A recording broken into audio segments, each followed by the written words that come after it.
అందరికీ నమస్కారం అమ్మ. ఈరోజు మనం తెలుసుకుంటున్న అంశం ఏంటంటే 7వ తరగతి తెలుగులో 4వ పాఠ్యాంశమైన మర్రి చెట్టు అనే పాఠ్యాంశానికి సంబంధించి టోటల్ టెక్స్ట్ బుక్లో ఉన్న భాషాంశాలను విషయాలను తెలుసుకుందాం. ఇక్కడ చిత్రం ఇచ్చినారు. ఈ చిత్రంలో ఒక చెట్టు తన కొమ్మలను చేతులుగా చాచి నన్ను నరకవద్దు అని ఒక గొడ్డలి తీసుకొని నరకడానికి వచ్చిన వ్యక్తిని అడ్డుకుంటుంది. నరకద్దు అని అర్థమవుతుందా? ఉద్దేశం అంటే నిత్యం మనం పర్యావరణంలో ఎన్నో చెట్లను జంతువులను చంపేస్తూ ఉంటాం. మనము వాటి యొక్క ఆలోచనలు అనుభూతులు అసలు మాట్లాడగలిగితే ఆ పక్షులు కానీ చెట్లు కానీ ఏ విధంగా ఉంటుంది, అవి ఏం చెప్పాలనుకున్నాయి, తన భావాలు అనేది ఎలా ఉంటుంది అనే ఒక మర్రి చెట్టు ద్వారా త్రిపురనేని గోపీచంద్ గారు మనకు ఈ మర్రి చెట్టు పాఠ్యాంశంలో చెప్పారు. ఈ త్రిపురనేని గోపీచంద్ గారికి సంబంధించిన కవి పరిచయం. ఇక్కడ మర్రి చెట్టు పాఠ్యాంశం మొదలవుతుంది. మర్రి చెట్టు ఒక చెరువు గట్టు మీద గాలి కొట్టుకొచ్చిన ఇత్తనంగా పడి అక్కడ అనేక కొమ్మలు శాఖలతో పెద్దగా విచ్చుకుంటుంది. ఆ మర్రి చెట్ల యొక్క కట్లను నరికేసి ఒక 10 కుటుంబాల వాళ్ళు వాటాలు వేసుకొని పంచుకున్నారు డబ్బులు. ఒకప్పుడు మర్రి చెట్టు కింద కూర్చొని ఆ చెట్టు బాగా ఉన్నప్పుడు ఎంతోమంది కబుర్లు చెప్పుకొని వాళ్ళ విషయాలను చెప్పుకొని ఉండేవాళ్ళు, ఎన్నో ఆటలు ఆడుతూ ఉండేవాళ్ళు. ఆ మర్రి చెట్టు నీడన ఎంతోమంది పక్షులకు ఆవాసంగా ఉండేది. ఆ కబుర్లు అసలు ప్రపంచంలో ఉన్న విషయాలన్నీ ఆ మర్రి చెట్టు దగ్గరే వాళ్ళు చర్చించుకునేవాళ్ళు. అక్కడ ప్రతి విషయము ఆ మర్రి చెట్టుకు తెలుసు. ఇప్పుడు కొత్తగా యువకులు నగరాల్లో క్లబ్బులకు వెళ్ళి జరిగే విషయాలు కొత్త ఏం కాదు. నా దగ్గర అన్ని ఆటలు అన్నీ ఉంటాయి, కానీ అక్కడ డబ్బులు ఇచ్చి మీరు వెళ్ళి వినోదాన్ని చేస్తున్నారు, కానీ ఎటువంటి డబ్బులు లేకోకుండా ఉన్నారు. ఆ మర్రి చెట్టు యొక్క కాయలు ఆకులు ఎంతోమందికి ఆసరాగా ఉన్నాయి. ఆ ఆకులను ఆకుల్లాగా విస్తరలాగా కుట్టుకొని భోంచేసే పేదలు ఉన్నారు. కట్లను ఆ కొమ్మల యొక్క వంట చెరుగ్గా వాడుకొని వంట చేసుకునే వాళ్ళు ఉంటారు. అంతేకాకుండా ఆ కాయలు ఎన్నో రోగాలకు నయం చేస్తాయి. అలా ఉండేది. ఎన్నో పక్షులు అక్కడ గూళ్ళు కట్టుకొని జీవిస్తూ ఉండేవి. అక్కడ కాకులు ఎవరైతే ప్రగల్భాలు పలుకుతూ ఉన్నప్పుడు వాళ్ళ ముఖాల మీద రెట్ట వేసిన అమాయక పక్షులని వాటి మీద రాళ్ళు రువ్వుతూ ఉండేవాళ్ళు. ఒకప్పుడు ఉన్న విషయాలు, ఒకప్పుడు ఉన్న జాలి, ఒకప్పుడు ఉన్న పద్ధతి ప్రజల్లో ఇప్పుడు లేదు. అప్పుడు ఎవరైనా పిల్లలు కానీ చెట్ల కొమ్మలను అట్లాంటి విసిరి పారేస్తూ ఉంటే ఇలా చెయ్యొద్దని అరిచేవాళ్ళు. కానీ ఇప్పుడు ఒకరినొకరు పట్టించుకోవడానికి కూడా సమయం లేదు. మనుషుల్లో మానవత్వం అనేది తగ్గిపోయింది, మరుగున పడిపోయింది. ప్రజలందరూ వాళ్ళ యొక్క జీవితాలను వాళ్ళ యొక్క పద్ధతులను పాటిస్తూ ఉన్నారు. పక్క విషయాన్ని పట్టించుకోవడం లేదు.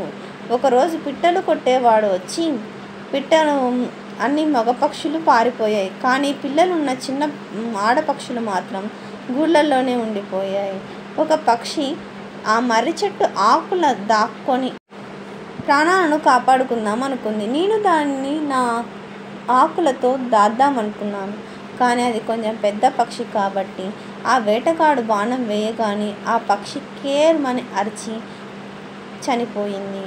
అది నాకు మిక్కిలి హృదయ విదారకమైన బాధను కలిగించింది.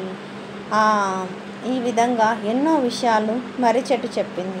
మర్రి చెట్టు మీద ఉన్న ఆ పక్షులు రెట్ట వేయడం ఇట్లాంటి కేకలను చూసి దాని మీద రాళ్ళు రువ్వుతూ ఉంటారే. రాత్రిపూట వీళ్ళు మనుషులయ్యి ఉండి కూడా నా చుట్టూనే ఉమ్మడము, విసర్జన పనులు రాత్రిపూట చేయడం ఇట్లాంటివి చేస్తూ ఉంటారు. చిన్నప్పుడు నా దగ్గర నరసింహులు అనే ఒక కుర్రవాడు బడికి వెళ్ళకోకుండా నా మర్రి చెట్టు తొర్రలోనే ఆడుకుంటూ నా మర్రి చెట్టు ఊడలు పట్టుకొని పెరిగినాడు. వాడు ఇప్పుడు ప్రెసిడెంట్ అయ్యి నా దగ్గరకు వచ్చినాడు. నాకు చాలా సంతోషంగా ఉంది. కానీ ఆ వ్యక్తి డబ్బు కోసము నా కొమ్మలను నా చెట్లను నరికి అమ్మేయాలనుకున్నారు. అది నాకు బాధ కలిగించింది. తను ముందుగా నా దగ్గరకు వస్తే నన్ను పలకరించడానికి వచ్చాడనుకున్నాను. ఇలా నన్ను చంపేసేసి అమ్ముకుంటాడనుకోలేదు. ఏమైతే ఏమైంది, మళ్ళీ చిగురించేదానికి ప్రయత్నం చేస్తున్నాను. మళ్ళీ నేను చిగురిస్తానని ఆశతో బతుకుదాము అని మర్రి చెట్టు ఇలా ఎన్నో ఎన్నో విషయాలను చెప్పింది. తర్వాత ఈ ముక్తలేఖనానికి సంబంధించిన కఠినమైన పదాలు ఒక్కొక్కటి 10 సార్లు నేర్చుకోండి. మీకు అప్పుడు కష్టం లేకుండా ఉంటుంది. క్రింది వచనం చదివి ప్రశ్నలకు జవాబులు రాయండి. వివేకానందుని పరాయి దేశంలో పత్రికా విలేకరులు ఏమని ప్రశ్నించారు అంటే, మీ మాతృభూమి పట్ల మీ అభిప్రాయం ఏమిటి అని ప్రశ్నించారు. విలేకరుల ప్రశ్నకు వివేకానందుడు ఏమని సమాధానమిచ్చాడు? భారతదేశాన్ని లోగడ ప్రేమించాను, కానీ ఇప్పుడు భారతదేశంలోని ప్రతి ధూళికణం నాకు అత్యంత పవిత్రం, అది నాకొక తీర్థస్థానం అని సగర్వంగా చెప్తాడు.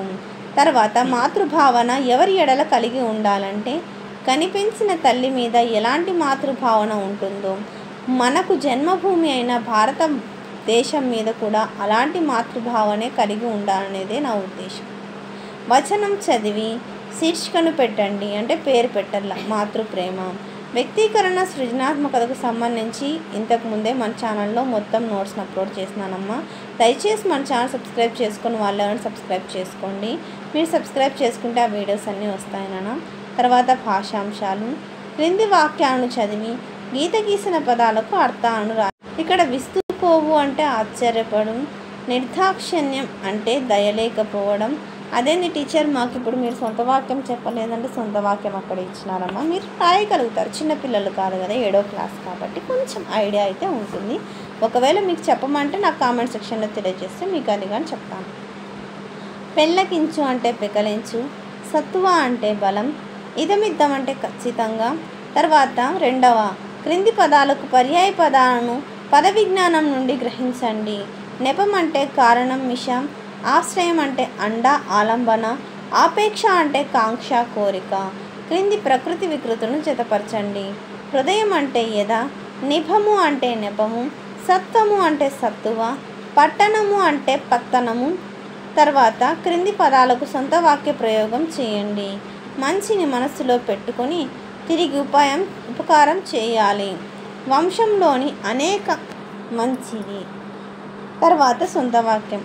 గాంధీజీ తరతరాలు గుర్తుపెట్టుకుంటారు. తర్వాత విరామం. విరామం అంటే విశ్రాంతి లేకుండా కష్టపడితే విజయం వస్తుంది. చీటికి మాటికి. చీటికి మాటికి కోపం మంచిది కాదు. చూడముచ్చట. నేను తయారైతే చూడముచ్చటగా ఉంటానని అమ్మ అంటుంది. క్రింది పదాలను ఏ అర్థంలో సందర్భంలో ఉపయోగిస్తారో తెలుసుకోండి. కాలక్షేపం అంటే సమయాన్ని వృధాగా గడుపుట అనే అర్థంలో ఉపయోగిస్తారు. హృదయ విదారకం అంటే మనసుకు చాలా బాధ కలిగించేదానిని వివరించే సందర్భంలో ఇది ఉపయోగిస్తారు. గుండెలు అలసిపోవు అంటే విపరీతంగా ఏడుస్తున్నా లేక బాధలో అనుభవిస్తున్న సందర్భంలో ఇది ఉపయోగిస్తారు. ముక్కు మీద వేలు వేసుకొను. ఊహకందని పరిస్థితులను చూసి ఆశ్చర్యపడే దాని గురించి వివరించే సందర్భంలో ఇది ఉపయోగిస్తారు. గుండె చెరువగు. భరించలేనంత దుఃఖం కలిగిన దానిని గురించి వివరించే సందర్భంలో ఇది ఉపయోగిస్తారు. హృదయం ముక్కలవడం. అనుబంధానికి పూర్తిగా వ్యతిరేకంగా ఏదైనా జరిగిన బాధను కలిగించే సందర్భంలో ఇది ఉపయోగిస్తారు. పొట్టన పెట్టుకొను. కాపాడగలిగే అవకాశం ఉండి కాపాడలేని పరిస్థితుల్లో ఒకరు మరణానికి కారణమైన వారిని గురించి వివరించే సందర్భంలో ఇది ఉపయోగిస్తారు. వ్యాకరణాంశాలు. రామాయణాన్ని రామాయణము ప్లస్ని, భారతాన్ని భారతము ప్లస్ని, కల్పవృక్షాన్ని కల్పవృక్షము ప్లస్ని, హరివంశాన్ని హరివంశము ప్లస్ని, భాగవతాన్ని భాగవతము ప్లస్ని. అకర్మక సకర్మక క్రియలను చూసినాం కదమ్మా. ఇప్పుడు అత్వసంధి పదాలను చూద్దాం. ఇక్కడ రెడ్ కలర్లో ఇచ్చిన విషయాలు ఇక్కడ మనం విడదీసుకోవాలి. గీత గీసిన పదాలను విడదీయండి.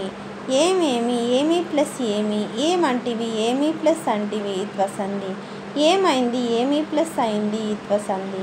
ఇదెంత, ఇది ప్లస్ ఎంత, ఇత్వసంధి. పదింతలు, 10 ప్లస్ ఇంతలు, ఇత్వసంధి. ఏమన్నారు, ఏమి ప్లస్ అన్నారు, ఇత్వసంధి. క్రింది పదాలను విడదీయండి. పూర్వస్వరాలను గమనించండి. అమ్మగారింట్లో అమ్మగారి ప్లస్ ఇంట్లో, అత్తగారింట్లో అత్తగారి ప్లస్ ఇంట్లో. ఏముంది, ఏమి ప్లస్ ఉంది. చిన్నదైనా చిన్నది ప్లస్ అయినా, లేనిదంటూ లేనిది ప్లస్ అంటూ. రెండవరు. క్రింది వాక్యాలను చదవండి. కర్మను గుర్తించి గీత గీయండి. ఇక్కడ చూడండి మా, కర్మ అంటే చెరువు, ఆమె, పక్షి, పక్షి కడుపును, జబ్బును, వడ్రంగులను. తర్వాత పై వాక్యాల నుండి సకర్మక అకర్మక వాక్యాలను విడదీసి రాయండి. సకర్మక వాక్యాలు: నేను దగ్గరలో ఉన్న ఆకులతో ఆమెను కప్పడానికి ప్రయత్నించాను. పిట్టలు కొట్టేవాడు పక్షి కడుపును పొడిచాడు. మర్రి చెట్టు పాలు కాయలు ఎన్నో జబ్బులను నయం చేస్తాయి. మరునాడు వడ్రంగులను వెంట పెట్టుకొని వచ్చాడు. తర్వాత అకర్మక వాక్యాలు: నేను చెరువు గట్టునే పుట్టాను. పక్షి కేర్మని అరిచింది. కొన్ని పక్షులు భయంతో లేచిపోయాయి. నేను గాలి వీస్తున్న దాన్ని. పాఠం ఆధారంగా కొన్ని సకర్మక వాక్యాలను గుర్తించి రాయండి. నేను గాలి వీస్తూ ఉండేదానిని. నా వల్లే పేర్లు నాకు ఆహారాన్ని సమకూర్చి పెడతాయి. పాఠం ఆధారంగా కొన్ని అకర్మక వాక్యాలను గుర్తించి రాయండి. కొన్ని పక్షులు భయంతో లేచిపోయాయి. మానవుల దృష్టి మారిపోయింది. ఇదంతా చూస్తూ నిలబడిపోయాను నేను. రోజులు అలా మారినాయి. అందరికీ ధన్యవాదాలమ్మా. ఇంకా మన ఛానల్ సబ్స్క్రైబ్ చేసుకొని వాళ్ళు ఎవరంటే దయచేసి సబ్స్క్రైబ్ చేసుకొని లైక్ చేసి షేర్ చేసి మీ ఫ్రెండ్స్కు రిలేటివ్స్ అందరికీ నా ఛానల్ సబ్స్క్రైబ్ చేసుకోమని చెప్పండి.